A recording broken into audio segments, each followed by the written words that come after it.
ஆமென். சத்தமா சொல்லுங்க. இந்த ஆண்டு ஜெயம் கொள்கிற ஆண்டா, வெற்றியோடு வாழ்கிற ஒரு ஆண்டாக இருக்கிறது. சத்தமா இல்லை. இன்னும் அமைதியாக இருக்கீங்க. உங்க வாழ்க்கையில ஜெயத்தை பெற்று வாழ போறேன். ஆமென். ஹல்லேலூயா. ஆமென். ஆமென். வெளிப்படுத்தின விசேஷம் 21வது அதிகாரம் 7வது வசனம். வெளிப்படுத்தல் 21:7. ஜெயம் கொள்ளுகிறவன் எல்லாவற்றையும் சுதந்தரித்துக் கொள்ளுவான். நான் அவன் தேவனாயிருப்பேன், அவன் என் குமாரனாயிருப்பான். ஆமென். நல்லா கவனிங்க. ஜெயம் கொள்கிறவர்கள் எல்லாவற்றையும் சுதந்தரித்துக் கொள்வார்கள். இது கவனிங்க. வெற்றியோடு வாழ்கிறவர்கள் எல்லா நன்மை, எல்லா ஆசீர்வாதங்களையும் அவர்களுக்கு சொந்தமாக்கிக் கொள்வார்கள். ஆமென். நீங்க நிறைய விளையாட்டுல பார்க்கலாம், படிப்புல பார்க்கலாம், விஞ்ஞானத்துல பார்க்கலாம், அறிவியல்ல பார்க்கலாம். அதுல வெற்றி பெறவங்களாம் மேன்மையான ஒரு இடத்தை போய் சேர்கிறவர்களா இருக்கிறாங்க. ஆமென். வெற்றி பெறுகிறவர்களை தான் இந்த உலகம் அங்கீகரிக்கும். வெற்றி பெறுகிறவர்களை தான் இந்த உலகம் ஏற்றுக்கொள்ளும். வெற்றி பெறுகிறவர்களை தான் இந்த உலகம் மேன்மைப்படுத்தும். வெற்றி பெறுகிறவர்களை தான் கனப்படுத்தும். சத்தமா சொல்லுங்க. இதே போல ஆவிக்குரிய வாழ்க்கையில வெற்றி பெறுகிறவர்களை தான் பரலோகம் மேன்மைப்படுத்தும், கனப்படுத்தும், உயர்த்தும். சத்தமா சொல்லுங்க. ஹல்லேலூயா. ஹல்லேலூயா. இன்னும் சத்தமா பாருங்க. கிறிஸ்துவ வாழ்க்கை அது வெற்றி உள்ள ஒரு வாழ்க்கை. பாவத்தின் மேல வெற்றி, அவிசுவாசத்தின் மேல வெற்றி, பலவீனத்தின் மேல வெற்றி, வியாதியின் மேல வெற்றி, சாத்தான் மேல வெற்றி, நரகத்தின் மேல வெற்றி. சத்தமா சொன்னா இருளின் அதிகாரத்தின் மேல வெற்றி. ஹல்லேலூயா. ஒரு காலத்துல தோல்வியோடு இந்த உலகத்துல வாழ்ந்தோம். காரணம் இருளின் அதிகாரத்தில். அது தோல்வியின் வாழ்க்கை. அது தோல்வியின் வாழ்க்கை. சத்தமா சொல்லுங்க. அந்த தோல்வி பாருங்க. தோற்று போனவர்கள், ஒருவேளை நீங்க கிரிக்கெட்லாம் பார்த்துருப்பீங்க. எடுத்த உடனே ஃபர்ஸ்ட் பால் அவுட் ஆகி போனான்னு வச்சுக்கோங்களேன், நல்ல பேட்டை தூக்கி ஹாய் ஹாய் அப்படி சொல்லி போவாங்கல்ல. சொல்லுங்க. அப்படியே தோல்வியோடு போவாங்க. மொத்த ஆடியன்ஸ் என்ன பண்ணுவாங்க தெரியுங்களா? என்ன பண்ணுவாங்க? கிட்ட மாத்திரம் காரி உமிழ்ந்துருவாங்க. அங்கேருந்தே துப்பிட்டு இருப்பாங்க. என்ன பால் எவ்வளோ அழகாக அடிச்சிருக்கலாம், 6 போயிருக்கும். இவன் தான் கேமே என்ன பண்ணா ஒன்னையெல்லாம் பண்ண. நம்ம தோற்கிறதுக்கு முக்கிய காரணம், நம்ம டீம் தோற்கிறதுக்கு இவன் தான் முக்கிய காரணம். ஏளனமான வார்த்தை, அவமானமான வார்த்தை இல்லை? ஆமாத்தானே? யாருக்கு? யாருக்கு? தோல்வி அடைந்தவர்கள். ஆனால் அதே பாருங்க, 100 ரன் அடிச்சிட்டாங்கன்னா என்ன ஆகுது சொல்லுங்க? என்ன கொண்டாட்டம், என்ன விசில், என்ன பட்டாசு. ஆமாவா இல்லையா? வெற்றி பெறுகிறவர்களுடைய மதிப்பே வேற தாங்க. ஆமென். சத்தமா சொல்லுங்க. கிறிஸ்துவ வாழ்க்கை என்பது தோல்வி உள்ள வாழ்க்கை கிடையாது. அது சாபமான வாழ்க்கை கிடையாது. அது பலவீனமான வாழ்க்கை கிடையாது. அது போராட்டமான வாழ்க்கை கிடையாது. அது கண்ணீரான வாழ்க்கை கிடையாது. சொல்ல மாட்டேங்கிறீங்களா? வெற்றியான வாழ்க்கை, ஜெயமான வாழ்க்கை. என் வாழ்க்கையில நிறைய முறை நான் தற்கொலைக்கு நேராக கடந்து போயிருக்கேன். இந்த உலகத்துல வாழவே கூடாது. ஏன்னா எல்லா பக்கமும் தோல்விதான். எப்படியாவது என் வாழ்க்கையை முடித்துக் கொள்ளணும்னு சொல்லி. ஆனா என்னை தேடி ஆண்டவர் இயேசு வந்தார் என் வாழ்க்கையில். எதெல்லாம் என் வாழ்க்கையில தோல்வியை கொண்டு வந்து அவமானத்தையும், கண்ணீரையும், தனிமையும், போராட்டத்தையும், அக்கிரமத்தையும் கொண்டு வந்ததோ எல்லாவற்றிலிருந்தும் ஜெயம் பெறும்படியாக கர்த்தர் செய்தார். ஹல்லேலூயா. ஆமென். இந்த ஆண்டு தேவ பிள்ளையே, உன் வாழ்க்கையில ஜெயமாய் கர்த்தர் நடத்த போகிறார். நீங்க ஒன்னு ஆமென் அப்படித்தான் நடக்க போகிறார். பாருங்க, ஆண்டவர் சொல்றார், உளையான சேற்றிலிருந்து நம்ம தூக்கினாரா. எங்க சொல்லுங்க, எல்லாம் சொல்லுங்க, எங்க சொல்லுங்க, எங்கது அப்படின்னா என்ன தெரியுமா? அதுல போய் நான் திருப்பி வெளியில வர முடியாது. அதே முழுகிட்டு போயிட்டே இருக்கும். அதனுடைய முடிவு என்னன்னா மரணம். அவ்வளவுதான், அழிவு, வேற கிடையாது. டிஸ்ட்ரக்ஷன். அதனுடைய எண்டு வந்து டிஸ்ட்ரக்ஷன். அவ்வளவுதான். அந்த இடத்துல இருந்து ஆண்டவர் உன்னை தூக்கினார்னா எதுக்காக திரும்ப தூக்கினாரு சொல்லுங்க? எதுக்காக? திரும்ப அந்த உளையான சேற்றில் நீ அமிழ்ந்து போவதற்காக அல்ல தேவப்படி. அங்கிருந்து உன்னை கூட்டு போய் கண்மலையில் நிற்கிறதுதான். சத்தமா சொல்லுங்க, அங்கிருந்து என்னை தூக்கி சொல்லி பாருங்க, அங்கிருந்து என்னை தூக்கி எங்க கொண்டு போனோம்? கண்மலையின் மேல நிறுத்தணும். இதுதான் கர்த்தருடைய நோக்கம். இதுதான் கர்த்தர் உங்களுக்கு கொடுக்கிற ஜெயமான ஒரு வாழ்க்கை. சொல்றேன் பாருங்க, இதுதான். இதுக்காகத்தான் இருளின் அதிகாரத்திலிருந்து என்ன பண்ணா உங்களை விடுதலை ஆக்கிட்டாரு. திரும்ப இருளின் அதிகாரத்துக்கு கொண்டு போகிறதுக்காக இல்ல. சொல்லுங்க, அன்பின் குமாரனுடைய ராஜ்யத்திற்காக வெற்றியுள்ள ஒரு வாழ்க்கை, ஜெயம் கொள்கிற வாழ்க்கை. ஹல்லேலூயா. அந்தகாரத்திலிருந்து என்னை விடுதலை ஆக்கினார். எங்க கொண்டு போறதுக்காக? சத்திரம். ஆச்சரியமான ஒளியினர். இன்னும் சத்தமா சொல்லுங்க. ஆமென். கர்த்தர் அப்படித்தான் நடத்த போறார். கர்த்தர் என்ன அப்படிதான் நடத்த போறார். எல்லாம் சொல்லுங்க, கர்த்தர் என்ன அப்படிதான் நடத்த போறார். ஜெயம் கொள்கிறது. ஜெயம் கொள்கிறது எல்லாவற்றையும் ஆக்குபை பண்ணும். எல்லா நன்மையும் கிறிஸ்துவ வாழ்க்கையில் ஒரு மனுஷன் ஜெயம் பெற்றுட்டு பாருங்க, அவன் வாழ்க்கையில கிருபை குறையவே குறையாது, பலன் குறையவே குறையாது, பாதுகாப்பு குறையவே குறையாது, ஆசீர்வாதங்கள் குறையவே குறையாது. உண்மையா சொல்றேன். அப்படிப்பட்ட ஜெயமான ஒரு வாழ்க்கையை கர்த்தர் இந்த வருஷத்துல உங்களுக்கு கொடுத்து வாழ செய்ய போகிறார். ஹல்லேலூயா. ஆமென். வேதாகமத்தில் அநேக பரிசுத்தவான்களை உங்களுக்கு ஒரு சான்றாக இந்த புதிய வருஷத்துல கர்த்தர் காண்பிக்க போகிறார். முதலாவது சான்று யோசேப்பு என்கிற ஒரு பரிசுத்தவான். அவர் பாருங்க, அவர் எதுல பாருங்க, அவருடைய வாழ்க்கை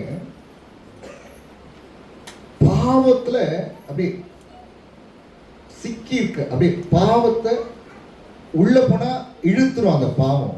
ஆனா அந்த பாவத்தை என்ன பண்ணா உதறி தள்ளி விட்டு போனார். பாவத்தின் மேலே ஜெயம் கொண்டார். பாவத்தின் மேலே ஜெயம் கொண்ட ஒரு பரிசுத்தவான் தான் யோசேப்பு. பாருங்க, வாசிக்கலாம். ஆதியாகமம் 39வது அதிகாரம் 9வது வசனம். ஆதியாகமம் 39:9. சீக்கிரமா. இந்த வீட்டிலே என்னிலும் பெரியவன் இல்லை. நீ அவருடைய மனைவியா இருக்கிறபடியால் உன்னை தவிர வேறொன்றையும் அவன் எனக்கு விலக்கி வைக்கவில்லை. இப்படி இருக்க நான் இத்தனை பெரிய பொல்லாங்கு உடன்பட்டு தேவனுக்கு விரோதமான பாவம் செய்வது எப்படி என்றான். பாருங்க, அவன் வேலை செய்யற இடம் ஒரு பெரிய ஒரு அதிகாரியுடைய வீடு. அங்க வேலைக்காரனாக யோசேப்பு வேலை செய்யறான். அந்த வீட்டுல அந்த அதிகாரியுடைய மனைவி யோசேப்பு மேல ஆசை. எப்படியாவது இவனை என்ன பண்ணிக்கணும்? கள்ளத்தனமா தன்னுடைய புருஷனா ஆக்கிக் கொள்ளணும். கவனிங்க ஒரு விஷயம். ஒவ்வொரு நாளும் அவனை தொந்தரவு பண்ணிட்டே இருப்பான். ஒரு நாள் வந்தான், வீட்டுல யாரும் இல்லை, நீ வா. சொன்ன காரியம் என்ன தெரியுமா? என்ன சொன்னார்? சொல்லுங்க. நான் இத்தனை பெரிய பொல்லாங்குக்கு உடன்பட்டு தேவனுக்கு விரோதமாய் பாவம் செய்வது எப்படி? என்ன சொன்ன? யாருமே இல்லை, ஒருத்தரும் இல்லை.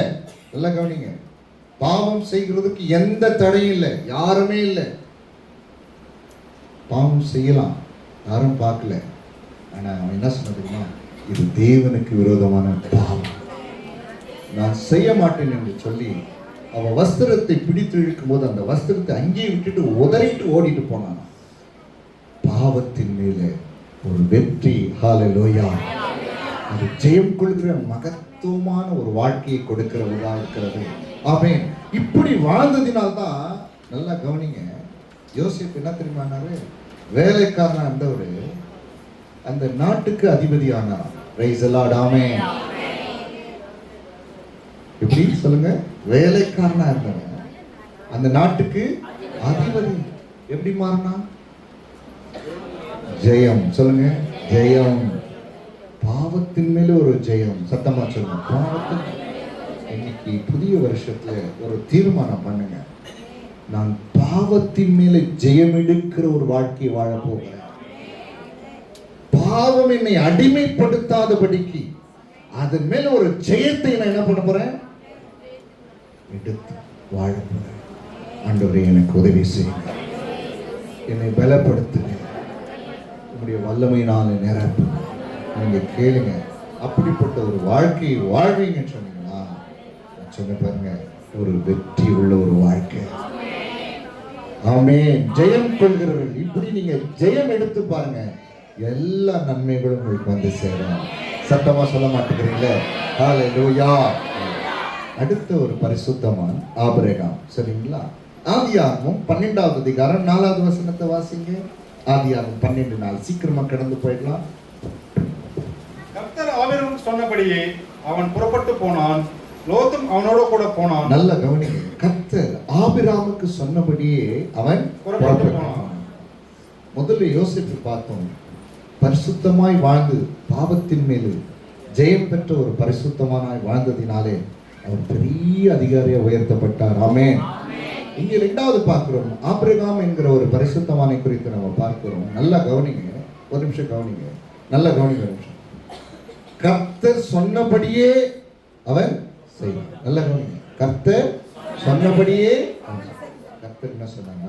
உன் தேசத்தை விட்டு, உன் இனத்தை விட்டு, எல்லாத்தையும் விட்டு நான் சொல்ற இடத்துக்கு போ. இன்னைக்கு ஆண்டவர் சொல்ற இடத்துக்கு எல்லாத்தையும் எனக்கு எதெல்லாம் நான் விரும்பலையோ எல்லாத்தையும் என்ன பண்ணினேன்? சத்தமா சொல்லு. எல்லாத்தையும் தேவன் மேல மாத்திரம் விசுவாசம். யாரு மேல? கர்த்தர் மேல. சத்தமா சொல்லுங்க. கர்த்தர். இன்னைக்கு நிறைய கிறிஸ்துவ பிள்ளைகள் வந்து உங்களுடைய உள்ளத்தை ஆராய்ந்து பார்ப்போம் என்று சொன்னால் அவர்கள் 100% விசுவாச வாழ்க்கையை வாழ்றதில்லை. சரிங்களா? ஆனால் கேட்டால் நாங்கள் யாரும் கிறிஸ்துவ பிள்ளைகள் 100% விசுவாசத்தோடு அவர்கள் வாழ்வதில்லை. அவங்களுடைய வாழ்க்கை விசுவாசத்தில் தடுமாறுகிறதா இருக்கு. உங்களை அழைத்தவர் உண்மை உள்ளவர் என்பதை உணர்ந்து கொள்ளுங்க. ஹalleluya, ஹalleluya. உங்களை அழைத்தவர் உண்மை உள்ளவர். ஆமென். அவர் ஜீவனுள்ள தேவன், அவர் மெய்யான தேவன். ஆமென். அவர் மேல நீங்க விசுவாசம் வைக்கிற அந்த விசுவாசம் கொஞ்சம் கூட, அவர் மேல வைக்கிற அந்த நம்பிக்கை கடுகளவு கூட குறைக்கூடாது. சொல்லுங்க, சத்தமா சொல்லுங்க. கடுகளவு கூட குறைக்கூடாது. ஆண்டவர் சொன்னபடி யார் செய்ததுங்க? எதுக்காக செய்தாரு? தேவன் மேல வைத்த. சத்தமா சொல்லுங்க, சத்தமா சொல்லுங்க. ஆமென். என்ன தெரியுமா ஆச்சுங்க? வாசிக்கலாம். ரோமர் 4:19 வாசிங்க. ரோமர் 4:19. அவன் விசுவாசத்திலே பலவீனமாய் இருக்கவில்லை. சத்தமா சொல்லுங்க. அவன் விசுவாசத்திலே பலவீனமாய் இருக்கவில்லை. சத்தமா சொல்லுங்களேன். இன்னும் சத்தமா சொல்லுங்களேன். இன்னும் சத்தமா சொல்லுங்க. ஹalleluya. நல்லா. இன்னைக்கு நம்முடைய விசுவாசத்துல நம்ம என்ன பண்ணக்கூடாது? பலவீனமா இருக்கணும். என்ன தெரியுமா? என்ன ஆசீர்வாதம் தெரியுமா? வாசிக்கலாம். வாசிங்க. ஆதியாகமம் 12:3 வாசிங்க.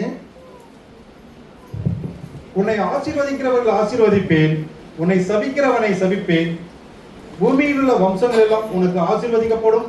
நல்ல கவனிங்க. பூமியில் உள்ள வம்சங்கள் எல்லாம் உனக்குள் ஆசீர்வதிக்கப்படும். ஒரே நிமிஷம் இதை லிசன் பண்ணிடுங்க. இந்த வார்த்தையை நீங்க உள்வாங்கிக்கங்க. உலகத்தில் இருக்கிற, பூமியில் இருக்கிற, நல்லா கவனிங்க, பூமியில் இருக்கிற எல்லா வம்சங்களும் யார் மூலியமா தெரியுமா ஆசீர்வாதம்? யார் மூலியமா தான்? சத்தமா சொல்லுங்க. அவருக்குள்ளதான் ஆசீர்வாதம், அவர் மூலமா தான் ஆசீர்வாதம். எப்படி அந்த ஆசீர்வாதம் தலைமுறைக்கு போச்சு? பின்னாடி விசுவாஸ். ஹalleluya. ஆண்டவர் மேல இன்னைக்கு சொல்றேன், எந்த காரணத்தை கொண்டும் ஆண்டவர் மேல வச்சிருக்க நம்பிக்கை என்ன பண்ணுங்க? இழந்து போவாது. நான் சிலர் கேட்பேன், ஏன் வேதத்தை வாசிக்கிறதுல, ஏன் சபைக்கு வருதுல, ஏன் ஆராதிக்கிறதுல, ஏன் ஆண்டவரை துதிக்கிறதுன்னா அவங்க சொல்கிற காரியம் என்னன்னா, நிறைய கஷ்டத்தை சொல்லுவாங்க. கடைசியா என்ன திரும்ப சொன்னாங்க? இந்த ஆண்டவர் எனக்கு எதுவுமே செய்யல. ஆண்டவரை நம்பி நான் என்ன பண்ணிட்டேன்? தோத்து போயிட்டேன். ஆண்டவரை நம்பி நான் வெட்கப்பட்டேன். நான் முனைவன் சொல்றேன் பாருங்க, கர்த்தரை விசுவாசிக்கிறவன், கர்த்தரை நம்புகிறவன் கெட்டு போவதே இல்லை. உலகத்துல யாரை வேணா நம்பி கெட்டு போயிடலாம், ஏசாமியை மாத்திரம் நம்பி கெட்டு போகலாம். அதனால்தான் நான் சொல்லுவேன், சபைக்கு வருகிறது என்ன தெரியுங்களா? வாரந்தோறும் தேவனை ஆராதிக்கிறது எதுக்கு அடையாளம் தெரியுமா? நம்முடைய விசுவாசத்தை உறுதிப்படுத்துகிறதுக்கு அடையாளம். தெரியுமா? தினந்தோறும் ஜபிக்கிறது எதை தெரியுமா அடையாளம்? என் விசுவாசத்தை உறுதிப்படுத்துகிறது அடையாளம். தினந்தோறும் நான் வேதத்தை வாசிக்கிறது என்ன தெரியுமா அடையாளம்? சொல்லுங்க, எதுக்கு அடையாளம்? சொல்லுங்க. என் விசுவாசத்தை எல்லாம் விசுவாசத்தை உறுதிப்படுத்தான். சோர்ந்து போவாதீங்க. இந்த வருஷத்துல ஆண்டவர் அவர் மேல வைத்திருக்கிற அந்த விசுவாசம், சொல்லுங்க, குறையக்கூடாது. சத்தமா சொல்லுங்க, ஹalleluya. இன்னும் சத்தமா. அடுத்த ஒரு பரிசுத்தவான் தானியேல். சரிங்களா? தானியேல் பாருங்க, வாசிக்கலாம். 6ஆம் அதிகாரம் 28வது வசனத்தை வாசிக்கலாம்.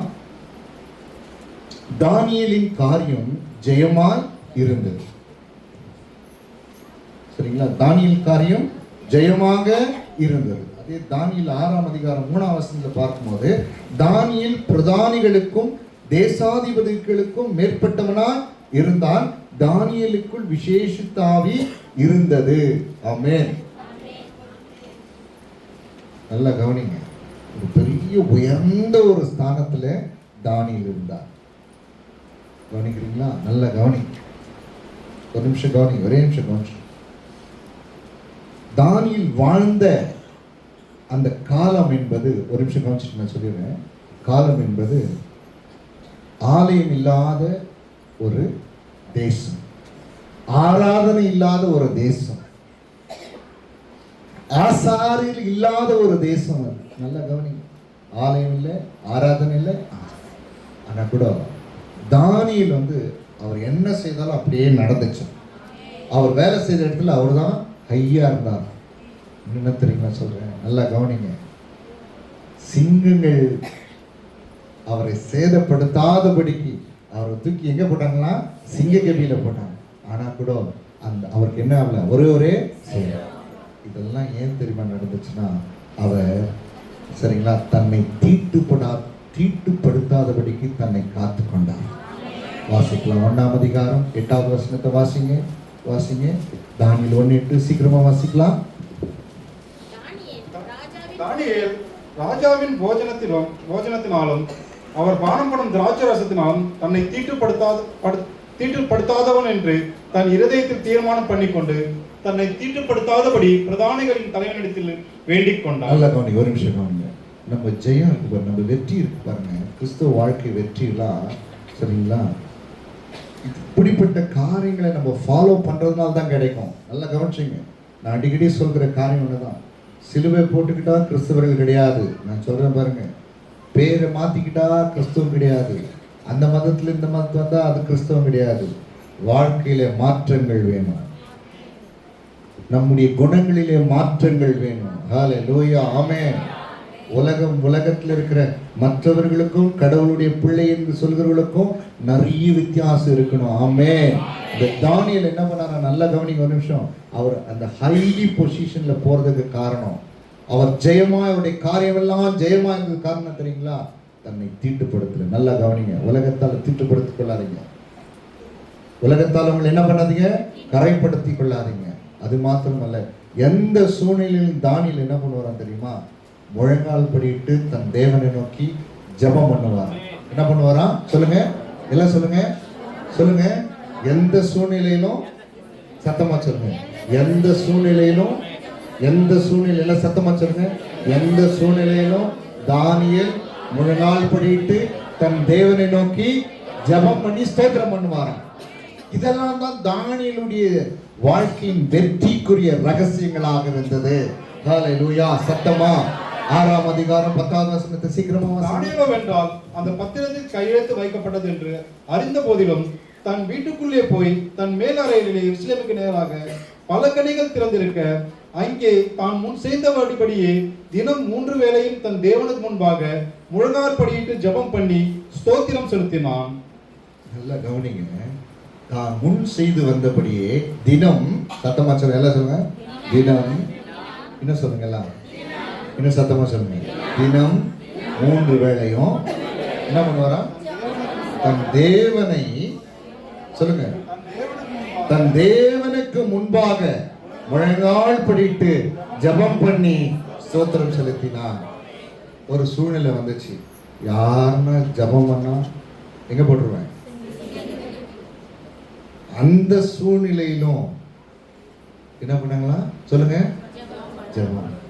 இன்னைக்கு இந்த கிறிஸ்துவ வாழ்க்கை தோற்று போறது காரணம் தெரியுங்களா, சூழ்நிலை காரணம் காட்டி தேவனை ஆராதிக்க மறந்துடும், சூழ்நிலையை காரணம் காட்டி ஜபிக்க மறந்துடுறோம், சூழ்நிலை காரணம் காட்டி நிறைய விஷயங்களை நம்ம என்ன பண்றோம் சொல்லுங்க செய்யாம. அதே பாருங்க, இந்த உலகத்து காரியங்களை பாருங்க, சரியா இருக்கும், ஆண்டவருக்கு சரியா இருக்க மாட்டோம். சூழ்நிலையை காரணம் காட்டி இதனால தான் நான் இப்படி இருந்தேன், இதனால தான் இப்படி இருந்தேன், இல்லை, அதெல்லாம் உங்க வெற்றியை தடுத்து விடும். நல்லா கவனிங்க. யோசேப்பு என்கிற பரிசுத்தவான் பாவத்தை பக்கத்திலேயே கிட்டே இருந்துச்சு, அந்த பாவத்தை என்ன பண்ணல சொல்லுங்க, தள்ளிட்டு ஒரே ஓட்டு ஓடிட்டான், வேணாம். அதனால தான் உயர்த்தப்பட்டார், ஜெயமாய் வாழ்ந்தார். ஹல்லேலூயா, ஆமென். ஆபிரகாம் ஆண்டவர் சொன்னார், எல்லாத்தையும் விட்டுடு, நான் உன்னை ஆசீர்வதிப்பேன் சொன்னேன். அப்படியே விசுவாசித்து போனார். பூமியில் இருக்க எல்லா வம்சங்களும் அவருக்குள்ள தான் ஆசீர்வாதம், அவர் இல்லாம ஆசீர்வாதம் இல்லை என்கிற மேன்மையான ஒரு வெற்றி உள்ள ஒரு வாழ்க்கை. ஆமென். அதே போல தானியுடைய வாழ்க்கை பார்த்தீங்கன்னா தன்னை தீட்டுப்படுத்தல. தயவுசெய்து கிறிஸ்துவ வாழ்க்கைன்றது நல்லா கவனிச்சு கொள்ளுங்க, தீட்டுப்படுத்தி கொள்ளாதீங்க. தீட்டுப்படுத்துறதுன்னு என்ன தெரியுங்களா? அவன் குடிக்கிறான்னு நம்ம குடிக்கக்கூடாது, புரிஞ்சுங்களா? அவன் கெட்ட வார்த்தை பேசுறான், நம்ம கெட்ட வார்த்தை கூடாது. அவன் வட்டி வாங்குறன்றதுக்காக நம்ம என்ன பண்ணக்கூடாது, வண்டி வாங்கக்கூடாது. அவங்க விபச்சாரம் செய்யறதுன்னா நான் விபச்சாரம் செய்யறது. நல்லா கவனிச்சுக்கொள்ளுங்க, வித்தியாசம் நிறைய உண்டு. தேவனுடைய பிள்ளைகளுக்கும் உலகத்தின் பிள்ளைகளுக்கும் நிறைய வித்தியாசம். உலகத்தில் பிசாசின் பிள்ளைகளுக்கும் தேவனுடைய பிள்ளைகளுக்கும் ஒன்னே ஒன்று தான் டிஃப்ரெண்ட். என்ன தெரியுங்களா? சொல்லுங்க, பரிசுத்தம் மாத்திரம் தான். ஹல்லேலூயா, ஆமென், ஹல்லேலூயா. தீட்டுப்படுத்துறாதீங்க. அதெல்லாம் கடந்த காலத்துல தீட்டுப்படுத்தி வாழ்ந்து, சரிங்களா, பரிசுத்தம் இல்லாம வாழ்ந்து, விசுவாசம் இல்லாத வாழ்ந்துதான் தோல்வி வந்துடுச்சு. இனி இந்த வருஷம் ஜெயமா வாழ்க்கை வாழ நம்ம பரிசுத்தம், நம்ம விசுவாசம், உங்களுடைய தேவனை ஆராதிக்கிற அந்த ஆராதனை உங்களை ஒரு பெரிய மேன்மைக்குள்ளாக வெற்றிக்குள்ளாய் கடந்து போக போகிறது. ஹல்லேலூயா. வெளிப்படுத்தல் விசேஷம் 2:7 அப்படி எடுத்துக்கொள்ளுங்க, மனவன் வாசிக்கலாம். வெளிப்படுத்தல் 2:7, ஜெயம் கொள்கிறவன் எவனோ அவனுக்கு தேவனுடைய பரதேசின் மத்தியில் இருக்கிற ஜீவ விருட்சத்தின் கனியை புசிக்க கொடுப்பேன். 1. 2வது வெளிப்படுத்தல் 2வது அதிகாரம் 11வது வசனம், ஜெயம் கொள்கிறவன் 2ஆம் மரணத்தினாலே சேதப்படுவதில்லை. ஆமென். 3வது வெளிப்படுத்தல் விசேஷம் 2வது அதிகாரம் 17வது வசனம், ஜெயம் கொள்கிறவனுக்கு நான் மறைவான மன்னாவை புசிக்க கொடுத்து அவனுக்கு வெண்மையான குறிக்கல்லையும் அந்த கல்லின் மேல் எழுதப்பட்டதும் அதை பெறுகிறவன் என்று வேறொன்றும் அறியக்கூடாதுமாகிய புதிய நாமத்தை கொடுப்பேன். வெளிப்படுத்தல் 2ஆம் அதிகாரம் 26வது வசனத்தில் 28வது வசனம் வாசிங்க. ஜெயம் கொண்டு முடிவு பரிந்தியம் என் கிரியைகளை கை கொள்கிறவன் எவனோ அவனுக்கு நான் என் பிதாவின் இடத்தில் அதிகாரம் பெற்றது போல ஜாதிகளின் மேல் அதிகாரம் கொடுப்பேன். அவன் இரும்புக்கோலால் அவர்களை ஆள்வான். அவர்கள் மண்பாண்டங்களைப் போல நொறுக்கப்படுவார்கள். விடிவெள்ளி நட்சத்திரத்தையும் அவனுக்கு கொடுப்பேன். ஆமென். வெளிப்படுத்தல் 3:5, ஜெயம் கொள்கிறவன் எவனோ அவனுக்கு வெண்வஸ்திரம் தரிக்கப்படும். ஜீவ புஸ்தகத்திலிருந்து அவனுடைய நாமத்தை நான் கிறுக்கி போடாமல் என் பிதா முன்பாகும் அவருடைய தூதர் முன்பாகும் அவன் நாமத்தை அறிக்கையிடுவேன். வெளிப்படுத்தல் 3:12, ஜெயம் கொள்கிறவன் எவனோ அவன் என் தேவனுடைய ஆலயத்தில் தூணாக்குவேன். அதினின்று அவன் ஒரு காலம் நீங்குவதில்லை. என் தேவனுடைய நாமத்தையும் என் தேவனால் பரலோகத்தில் வருகிற புதிய எருசலேம் ஆகிய என் தேவனுடைய நகரத்தின் நாமத்தையும் என் புதிய நாமத்தையும் அவன் மேல் எழுதுவேன். ஆமென். வெளிப்படுத்தல் 3:21 எல்லாம் சேர்ந்து வாசிக்கலாமா? நான் ஜெயம் கொண்டு என் பிதாவுடைய சிங்காசனம் அவரோடு கூட உட்கார்ந்தது போல ஜெயம் கொள்கிறவன் எவனோ அவனும் என்னுடைய சிங்காசனத்தில் என்னோடு கூட உட்காரும்படி அருள் செய்வேன். ஆமென். இதெல்லாம் ஜெயிக்கிறவர்கள், இதெல்லாம் பரலோகத்துக்குரிய ஆசீர்வாதம். கவனிக்கிறீங்களா? ஆமென். சத்தமா கரங்களை நல்லா உயர்த்தி ஸ்தோத்திரமா ஆண்டவர்ல கேட்கணும். இந்த புதிய வருஷத்துல நான் இப்படி வாழணும், ஜெயமாய் வாழணும். சொல்லுங்க, ஜெயமாய் வெற்றியா வாழ்ந்தா தான் இந்த உலகம் மதிக்கும், பரலோகமும் உங்களை மதிக்கும். ஆமென். சத்தமா சொல்லுங்க. இவ்வளவு நாள் தோல்வியோடு வாழ்ந்ததுனால்தான் இந்த உலகமும் நம்மளை மதிக்கல, பரலோகமும் நம்மளை மதிக்கல, அங்கீகரித்துக் கொள்ளல. இந்த புதிய ஆண்டுல 2026ஆம் ஆண்டுல இந்த உலகம் உன்னை மேன்மையாய் பார்க்கும், பரலோகமும் உன்னை மேன்மையாக பார்க்கும். காரணம் என்று சொன்னால் ஜெயம் கொண்டு எல்லாவற்றையும் நான் சுதந்திரித்துக் கொள்வேன். சத்தமா இன்னும் கரங்களை உயர்த்தி நல்லா ஹல்லேலூயா, ஆமென், ஆமென்.